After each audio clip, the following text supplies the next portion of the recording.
Good evening. It's Friday. Friday. Happy weekend eve. May 21st, I think. So there was a thread in Clay Buddies talking about an intermediate throwing class that was going to do compound shapes. And the question came up, well, what's a compound shape? So I'm going to demonstrate one, and we'll see, because this is a technique I haven't used in 30 years. So what I'm going to make is a wine glass. And normally I don't make goblets. I think it's a lot of trouble for not a lot of volume. I mean, it's basically just a bowl with delusions of grandeur. But we're going to go there in case somebody wants to see how it's done. So I have a bowl that I threw 2 days ago. It's been under plastic. Okay, so far I have trimmed it just as if it was going to be a bowl. So all it's got is a foot ring. But I've decided, we'll say, that I'm going to make it into a goblet. So the first thing I'm going to do is get rid of the foot ring because it's no longer relevant.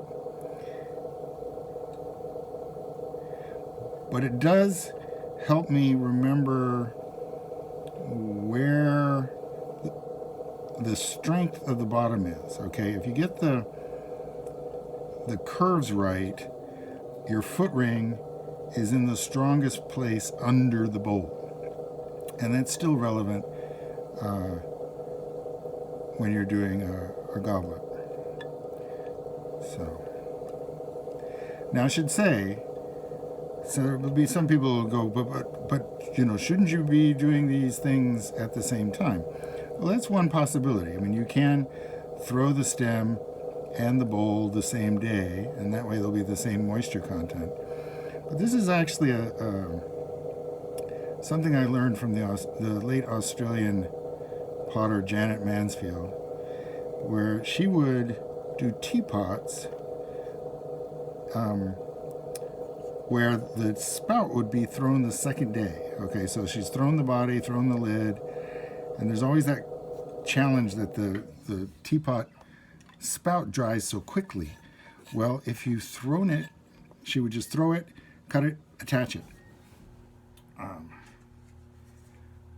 Okay, so I have, through the miracle of previous cooking shows, I've thrown this donut. And hopefully I can get it off because I wired it. Okay, so I've got this. Okay, this saves me pushing on the bowl to center the clay. The centering's already happened, so to speak. Okay.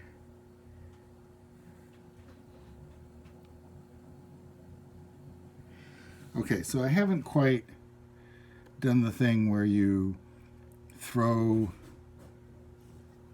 the second part of it separately. What I've done is I've centered some clay separately, and this is the part where we're going to figure out if I'm going to crash it or not. Okay.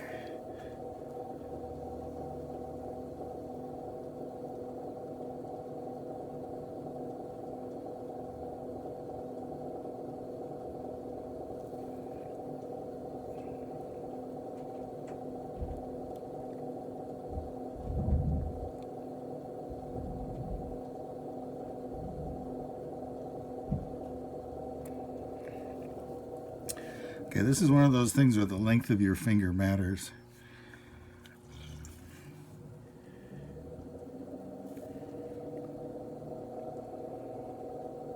Okay, so I've got it nicely attached.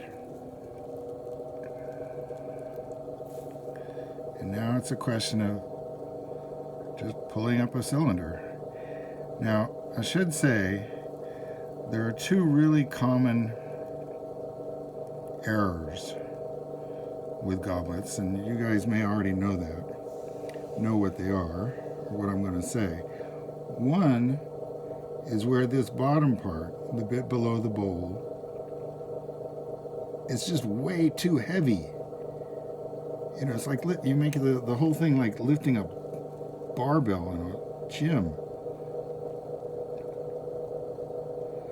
But ironically, you can also end up with the opposite problem, particularly if you've thrown it separately and trimmed the hell out of it and then attached it, where this bottom part is way too light. And then when you hold it underneath the bowl, and the bowl is full of liquid, it's top heavy. And the whole thing wants to flip into your lap.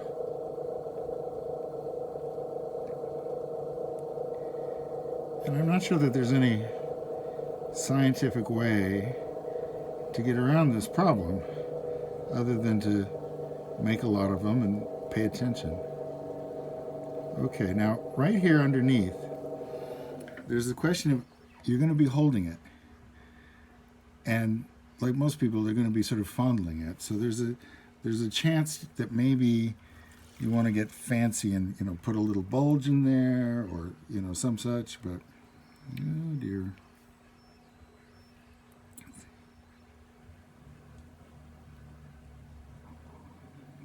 Okay. Then you also have the issue of how wide is this relative to the width of the mouth.